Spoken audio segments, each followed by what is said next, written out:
자, 오늘 본문을 말씀드리기 전에 지난주일 제가 했던 예화 가운데 바로잡을 것이 있어서 그것을 먼저 말씀을 드려야 될 것 같습니다. 제가 자녀들과 식사를 하면서 제일 늦게 밥을 먹는 사람이 설거지를 한다라고 제안을 했었습니다. 모두가 설거지를 하지 않기 위해서 먹는 일에 초집중을 했어요. 그러면서 이 막내가 국을 먹다가 국이 팔에 튀어서 뜨거워 하는데도 아빠인 저도 미동하지 않고 밥을 먹는 일에만 집중을 했습니다. 이래서는 안 되겠다 하는 생각이 들어서 늦게 먹는 사람이 설거지하는 거 그거 번복한다 그렇게 하고서 제가 설거지를 했다 하는 말씀을 드렸습니다. 자, 그런데 지난주일 점심시간에 난리가 났습니다. 딸아이들이 강력한 이의제기를 해왔습니다. 그때 설거지한 것은 아빠가 아니라 저예요 이렇게 말을 하는 거예요. 제가 착각을 했던 겁니다. 마침 그 일 전후에 연중 행사로 했던 설거지를 제가 연거푸 몇 번을 했어요. 그러다 보니까 이게 오버랩 되면서 그때 내가 설거지를 했다 이렇게 착각을 한 것입니다. 이렇게 우리는 완전하지 못합니다. 그러기에 실수도 저지르고 잘못도 하는 거죠. 자, 그러나 관건은 실수를 하고 이 잘못을 저지르고 난 후에 우리의 태도입니다. 실수를 하고 잘못을 저지르는 것은 완전하지 못하니까 우리에게 언제든 일어날 수 있는 일이란 말이에요. 그러면 이 잘못과 실수를 저지른 후에 우리는 그 일에 대해서 어떤 태도를 취하느냐 하는 것이 대단히 중요한 것 아니겠습니까? 대부분의 사람들은 자신의 실수나 잘못을 감추어 버리려고 합니다. 그것을 인정하고 책임지는 일이 쉬운 일이 아니기 때문에 그렇습니다. 사안이 중대하면 중대할수록 더욱 그런 것이죠. 이것이 사탄이 조장하는 세상의 프레임 중에 하나입니다.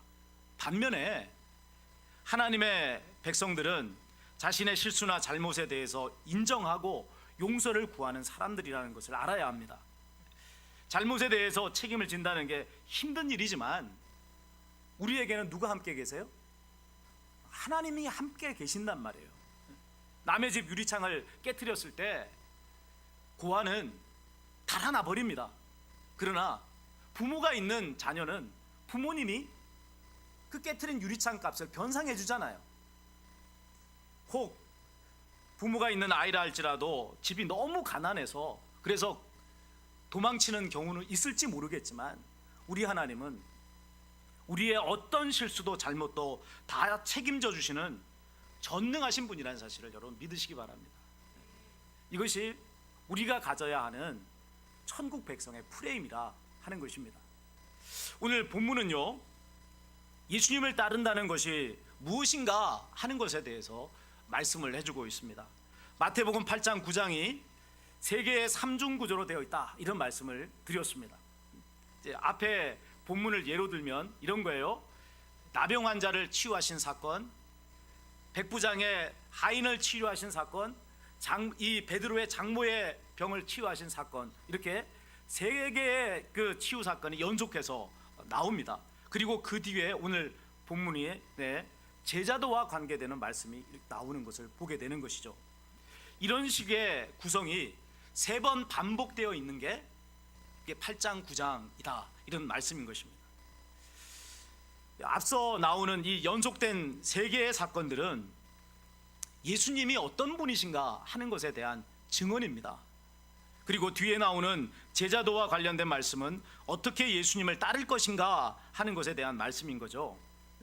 이 두 가지는 예수님을 믿는 성도의 삶 전체를 말씀해 주는 것이기도 합니다. 이 세상의 사람들이 사는 것은요, 크게 2가지 이유 때문에 그렇습니다. 구원받지 못한 사람은 구원받기 위해서 사는 거예요. 살아가는 삶의 기회 동안 구원의 은혜를 붙잡는 것, 이것이 아직 구원받지 못한 사람들에게 주어져 있는 절대절명의 과제입니다. 아무리 부자가 되고 아무리 높은 직위에 올라도 구원받지 못하면 그 삶의 끝은 어디입니까? 지옥이잖아요. 그러기에 살아있는 동안 아직 구원받지 못한 사람에게 주어진 절대절명의 사명은, 과제는 믿어서 구원받는 거예요. 그러면 구원 얻은 하나님의 자녀들의 과제는 뭘까요? 예수님의 제자가 돼서 구원의 소식을 온 세상에 널리 전파하는 것입니다. 제자 되고 제자 삼는 삶, 이것이 바로 구원 얻은 하나님의 백성의 인생의 과제가 되는 것입니다. 이 둘을 연결해서 말씀드리면 하나님의 나라와 그의 의를 구하는 것이다, 이렇게 정리해 볼 수가 있을 것입니다. 자, 앞에 나오는 이 세 가지의 치유 사건들은 믿음으로 구원 얻는 사건을 이야기를 해주는 것이고, 뒤에 나오는 제자도의 말씀은 구원 얻은 사람들이 제자 되고 제자 삼는 일을 하는 것을 말씀을 해주는 것입니다. 자, 이제 본문을 보겠습니다. 본문에는요, 두 사람이 등장하고 있어요. 첫 번째 사람은 한 서기관입니다. 19절이에요. 함께 소리내서 읽겠습니다. 한 서기관이 나와 예수께 아뢰되 선생님이여 어디로 가시든지 저는 따르리이다. 서기관은 당시 유대 사회에서 최고의 엘리트입니다. 성경 박사들이죠.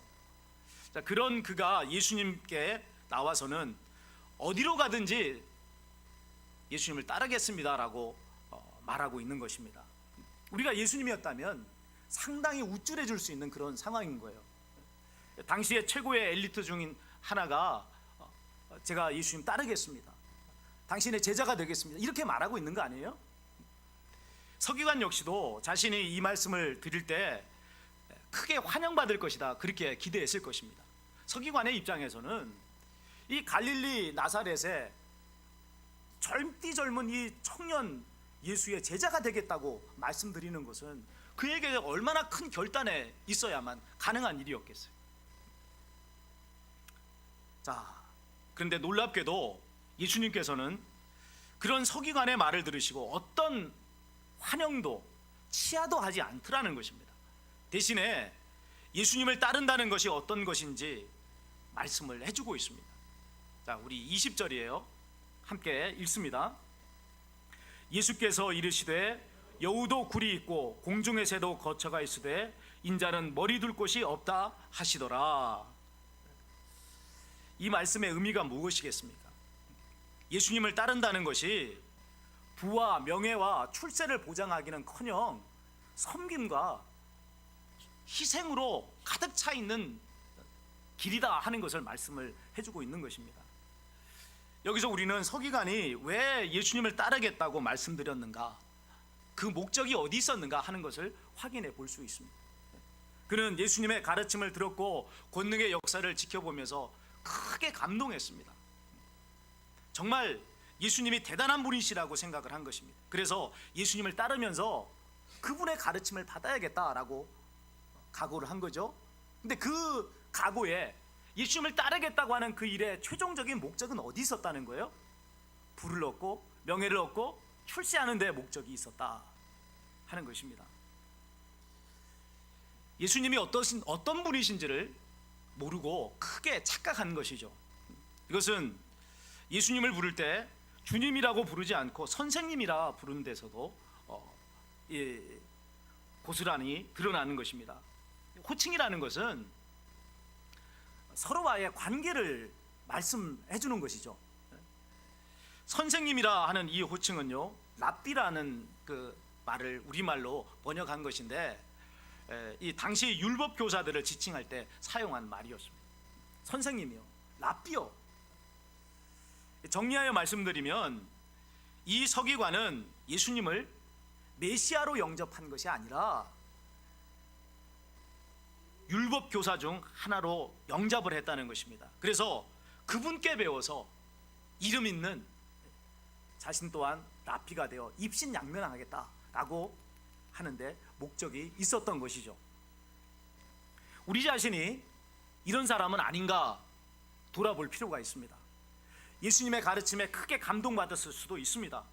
또 이 예수님의 권능의 역사를 목격하거나 체험한 사람일 수도 있습니다.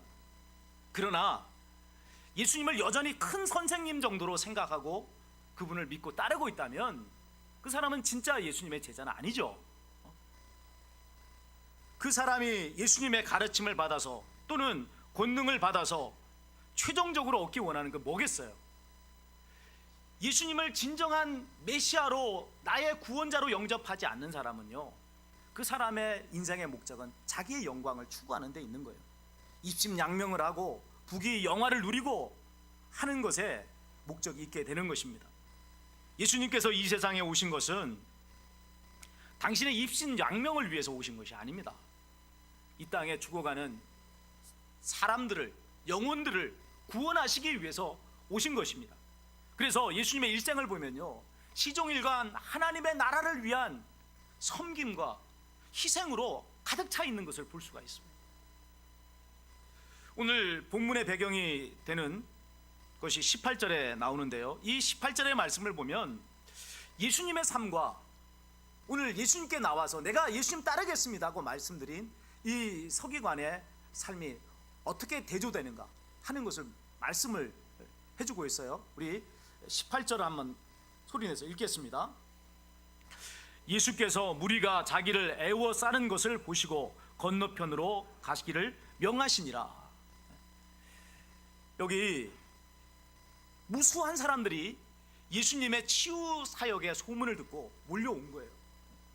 그리고서는 예수님을 애워싸고 미는 역사가 일어납니다. 만약에 예수님의 사역의 목적이 입신양명이었다면 이 자리 떠나서는 안 되는 거잖아요. 어떻게 하면 됩니까? 여기에 예수님 앞으로 몰려온 수많은 사람들을 조직해서 예수님 왕국을 만들면 되는 거예요. 그런데 오늘 예수님께서는 그곳을 떠나 건너편으로 가라고 갈 것을 명령을 하신 것을 봅니다. 뒤에 보면 예수님께서 가신 그 건너편은 어디냐면 가다라 지방이에요. 이방인들이 살고 있는 그곳, 가다라 지방으로 예수님께서는 가셨어요. 이 가다라 지방, 건너편이라고 하는 이 말이 의미하는 것이 무엇입니까? 예수님께서 대접받고 높임을 받는 곳이 아니라 영혼 구원을 위해서 일해야 될 곳을 의미하는 것입니다. 그러니까 예수님은 자신이 높임받고 인정받고는 그런 곳에 계속 머무신 것이 아니라 하나님의 나라를 위해서 영혼 구원을 하기 위한 그 지경으로 끊임없이 나가셨다 하는 것을 확인하게 되는 것입니다. 저와 제 아내가 가지고 있는 바람 중에 하나는 정년보다 조금 일찍 은퇴하는 거예요. 우리 교회 목회 사역은요, 일반 교회 목회 사역하고는 다른 면이 있습니다. 치유 사역을 하잖아요. 치유 사역이 목회 사역에 아주 큰 기둥이 되고 있습니다. 불치의 병을 치유한다는 것이 참 놀랍고 감격적인 일입니다. 그러나 그것이 크고 놀라운 만큼 힘들고 어려운 일이기도 해요. 제 아내의 손을 보신 분들은 아시겠지만 제 아내의 손이 할머니 손이에요. 병자의 손을 얹어 안수기도 하고 또 그 손으로 가지고 아픈 부위를 만져서 치유해주고 그러면서 남은 흔적이 할머니 손이 남은 거예요. 손이 그렇다면은 온몸이 어떻겠어요? 손만 그런 겁니까? 이 치유 사역이라는 것이 여러분 손만 얹으면 병이 치유되면 얼마나 좋겠어요. 근데 그렇지 않아요. 손을 얹으면요, 내 몸에 있는 모든 생명의 기운이, 진액이 이 손을 통해서 환자에게 쫙 빨려 들어가는 거예요. 그래서 환자가 치유되고 회복되는 역사가 일어나는 거예요. 대신 내가 대신 아픈 겁니다. 저는 제가 안수 기도를 해주고 나면은 그 다음 날이 되면 일어나는 게 너무 힘들어요. 때로는 몸이 그냥 퉁퉁 부을 때도 있습니다. 몸만 그렇습니까? 죽을 병에 걸린 병자들에 대한 마음의 부담 역시 너무나도 크기 짝이 없습니다. 그래서 좀 일찍 은퇴해야겠다, 이런 이제 생각을 하는 거예요. 자, 그런데 오늘 말씀이 쉽지가 않습니다. 뭐라고 말씀하고 있는 거예요? 예수님께서 건너편에 일하러 가셨다는 거예요. 아니, 이쪽 편에 좀 계속 머무시면서 좀 편히 쉬시고 또 높임도 좀 받으시고 하시면 좋겠는데 오늘 말씀이 뭐라고 말씀합니까? 그렇게 하려고 할 때 예수님께서는 건너편으로 가자, 그렇게 하셨다는 거예요. 섬기과 희생의 길을 계속해서 걸어가신 것입니다. 어떻게 해야 되겠어요? 참 고민입니다. 바로 이것이 예수님을 따르는 제자의 길이고 또 우리가 걸어가야 될 길이다 하는 것을 말씀해 주는 것입니다. 예수님께서 지금 어디든 당신의 뒤를 따르겠습니다 하고 말하는 이 서기관에게 말씀하신 것이 뭐예요? 내가 생각하는 같은 부와 명예와 그리고 출세를 얻기 위해서 나를 따른다고 생각한다면 착각이다 라고 말씀하는 것입니다. 내가 가야 될 길, 제자의 길이란 섬김과 희생의 길이다 라고 하는 것을 명확하게 말씀해 주고 있는 것이죠. 두 번째 등장인물은요, 제자 중 한 사람입니다. 21절을 함께 읽습니다. 제자 중에 또 한 사람이 이르되 주여 내가 먼저 가서 내 아버지를 장사하게 허락하옵소서. 본절을 보면 제자 중 한 사람이 처한 상황이 나옵니다. 제자의 아버지가 곧 임종을 맞이할 상황이든지 죽어서 장사를 지내야 할 상황이든지 둘 중에 하나인 거예요. 그런 상황에서 이 제자는 예수님에게 나와서 아버지의 장사를 치르고 와서 예수님을 따르게 해주십시오라고 허락을 구한 것입니다. 율법으로 보거나 인륜으로 볼 때 너무나 당연한 요청 아닙니까? 아버지가 이제 돌아가실 상황이거나 또는 돌아가셔서 그런 상황에서 이제 장사를 지내고 와야겠다라고 말한다면 당연히 다녀오느라 이렇게 말씀하셔야 맞는 것이 아닙니까? 그러나 오늘 예수님의 말씀이 놀랍기 그지없습니다. 뭐라고 말씀하세요? 22절이에요. 함께 읽습니다. 22절. 예수께서 이르시되 죽은 자들이 그들의 죽은 자들을 장사하게 하고 너는 나를 따르라 하시니라. 눈여겨볼 것은 죽은 자들이 그들의 죽은 자들을 장사하게 하라 하고 말씀하신 대목이에요. 여기 나오는 제자의 아버지는 한 사람 아닙니까? 그러면 여기 써야 될 표현은 여러분 단수로 써야 되는 거예요. 그런데 죽은 자들을 장사하게 하고 라고 이렇게 말씀합니다. 이게 이제 복수로 쓰여지고 있는 거죠. 예수님께서 말씀하신 죽은 자들은 누구를 이야기하느냐면 육신적으로 죽은 사람, 이것을 말하는 것이 아니라 예수님을 믿지 않는 영적으로 죽은 자들을 가리키는 것입니다. 자, 이 사람들에게 있어 가장 중요한 일은 뭐냐면 부모님에게 효도하는 거예요. 우리나라 역시도 효는 백행의 근본이다 이렇게 가르치잖아요. 이건 뭐 세상에서만 그렇게 가르치는 것이 아닙니다. 하나님께서도 효를 너무나도 중요한 계명으로 가르치십니다.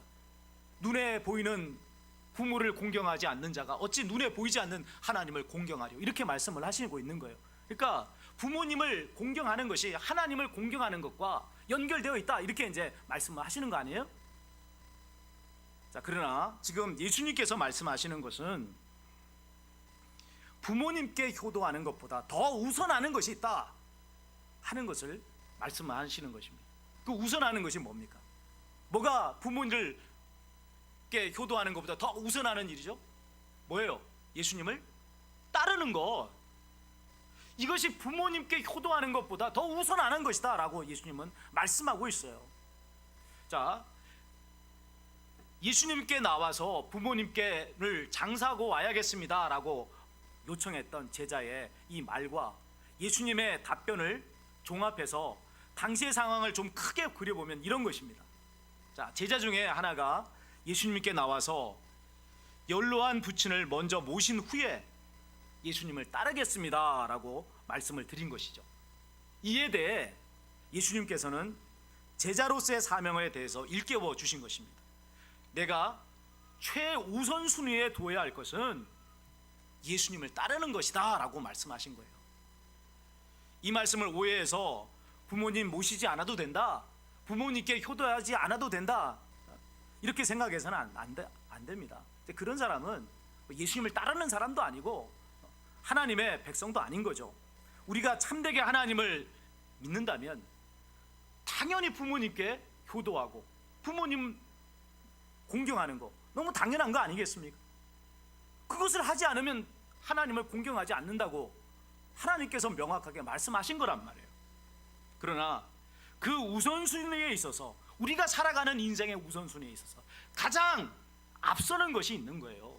그게 뭐냐? 예수님을 따르는 것, 영혼 구원의 사명을 감당하는 것, 그것을 말씀하는 것입니다. 그것이 제자들에게 주어진 사명이다 이거예요.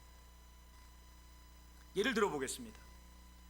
하나님께서 지금 나를 아프리카 선교사라고 가라고 말씀을 하십니다.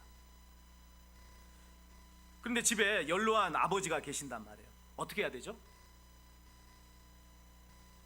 아버지가, 연세 드신 아버지, 이제 얼마 안 있으면 돌아가실 그런 상황에 있는 아버지가 계시는데 하나님께서 나에게 아프리카 선교사라고 가라고 말씀하신단 말이에요. 어떻게 하겠느냐는 거예요. 아버지를 모실 사람이 나밖에 없다면 하나님께서는 나에게 아프리카 선교사라고 가라고 말씀하시지 않았을 거예요. 그렇지 않겠습니까? 아니, 아버지를 돌볼 수 있는 사람이 나 혼자밖에 없는데 내가 가면 아버지는 어떻게 돼요? 사실 수가 없잖아요. 그러니까 하나님께서도 그런 상황에 대해서 너무나 잘 알고 계시단 말이에요. 나밖에 부모님을 모실 사람이 없으면 하나님은 그 부모를 떠나서 아프리카 선교사라 가라 이렇게 말씀하시지 않는단 말이에요. 아버지를 모실 형제간이 있다거나 대책이 있기 때문에 하나님께서 아프리카로 가라라고 말씀을 하신 거죠. 그런데도 아버지가 돌아가신 후에 가겠다라고 대답한다면 그것을 어떻게 받아들여야 되는 거죠? 이 사람은 우선순위가 좀 잘못된 사람인 거죠. 예수님의 제자라고 말하기 어려운 사람 아니겠습니까? 예수님께서 제자에게 너는 나를 따르라 라고 말씀하신 것은 효도가 중요하지 않기 때문이 아닙니다. 그것보다 더 우선해야 될 것이 있기 때문입니다. 예수님을 따르는 것이고 영혼 구원을 하는 것이고 하나님 나라를 위해서 사는 것, 그것이 우선순위란 말이에요. 그것이 제자의 사명이기 때문에 그런 것입니다. 예수님께서 이 세상에 오셔서 당신의 생명을 주신 것은 영혼을 구원하시기 위해서입니다. 그것보다 크고 우선할 일이 없는 거예요. 그래서 당신의 생명까지 버려가면서 이 세상에 오신 것입니다. 사랑하는 여러분, 예수님을 따른다는 것은 입신양명이나 부귀영화를 위한 것이 아닙니다. 도리어 섬김과 희생으로 가득한 길을 걷는 거예요. 또 예수님을 따르는 것은 부모님을 섬기는 효보다도 더 우선하는 최우선적인 일이라는 사실을 알아야 합니다. 그것 때문에 오해받을 수도 있겠죠. 그것 때문에 가족에게 핍박받을 수도 있겠죠. 야, 부모를 안 모시고 어디로 간다고 그래? 이렇게 말할 수 있단 말이에요. 너는 왜 부모를 안 모시고 형제들에게만 이 모든 일을 떼맡겨 놓고 너만 그렇게 너의 일을 하겠다고 하느냐? 그렇게 얼마든지 오해받고 핍박받을 수가 있는 것입니다. 그럼에도 불구하고 우리가 그 길을 가야 하는 이유가 무엇 때문입니까? 구원받은 하나님의 백성이기 때문이요, 예수님의 제자이기 때문에 그렇습니다. 천국이 있다는 것을 너무나 확실하게 알기 때문에 그래요. 그렇게 하나님의 나라를 우선하고 예수님을 따르는 그 일을 우선하기에 그 사람으로 인해 믿지 않는 부모님이 구원 얻게 되고 믿지 않은 형제들이 구원받게 되고 이 세상에 죽어가는 무정원들이 구원 얻게 되는 역사가 일어나는 것입니다. 하나님의 나라가 이 사람들을 통해서 이루어지는 것입니다. 사랑하는 여러분, 이제 우리가 결단해야 됩니다. 우리가 선택해야 될 자리에 서 있습니다. 우리 앞에 넓은 문의 길과 좁은 문의 길이 있습니다. 어떤 길을 가겠습니까? 어떤 길을 선택하겠습니까? 이것이 오늘 우리에게 하나님께서 던져주시는 과제요, 도전입니다.